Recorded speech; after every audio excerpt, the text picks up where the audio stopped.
Judge. I'm the founding brewmaster and the CEO for Half Pints Brewing Company.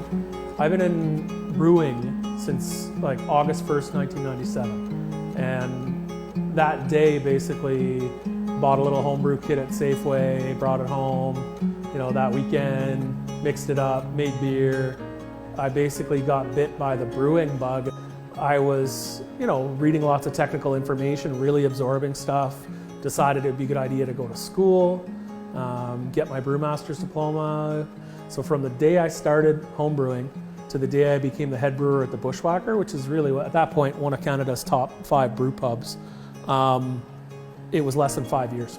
The people that I work for there are all ex-homebrewers as well. And the real crux of things is that the fellow that owned the place, Bev, handed me the brewery and said, go, leave me alone, go create. And it's the best possible situation that you can have as like a home brewer turned pro brewer of, oh, I can do anything? Yep, you can do anything.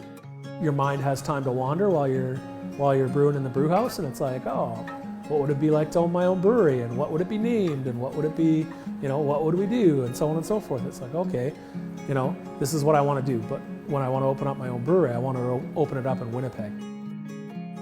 So I had seen the guys from Agassiz open up and have too much equipment and go belly up. I'd seen the guys from Fort Garry have such a huge space that they couldn't retain the ownership of the company. And like all these things happen around us in the industry that we're like, okay, who was actually successful? Well, none of them were successful. The fear was overcoming the idea that, wait a minute, I'm going to be the only locally owned brewery. And from then on in, it was right from the first batch to, after the first year of business, it was like, oh my God, like how come somebody didn't start something like this sooner? We'd have American tourists that would come in here and be like, well, how come you don't have a tap room? Well, because this is Manitoba and it's not legal. So take a 6-pack of beer and go. So getting that changed and then getting the other stuff changed in conjunction with the guys from Fort Garry, the guys from Farmery, the guys now in the Brewers Association, and starting to get other stuff happening.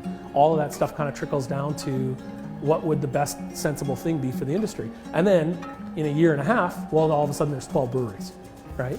So that to me is just outstanding. Local beer maybe makes up, at the last check, it was something like 5% of the entire market is local beer, right? And you think about somewhere like a Portland or a Vancouver, where anywhere between Vancouver, BC in general, I think it's around about a 20% market share for local beer. And it's somewhere like, let's say Portland, which is like beer mecca, it's 50%. The brewing industry is so young in Manitoba. You've got this point where it's like, really, it is a lot of a camaraderie kind of thing. It's not a me versus you or whatever. And when it is, it's always tongue in cheek, So you set up something where you're going to do a competition with the other guys, and it's always just a complete joke, and the people who end up winning is the people who end up going for a beer.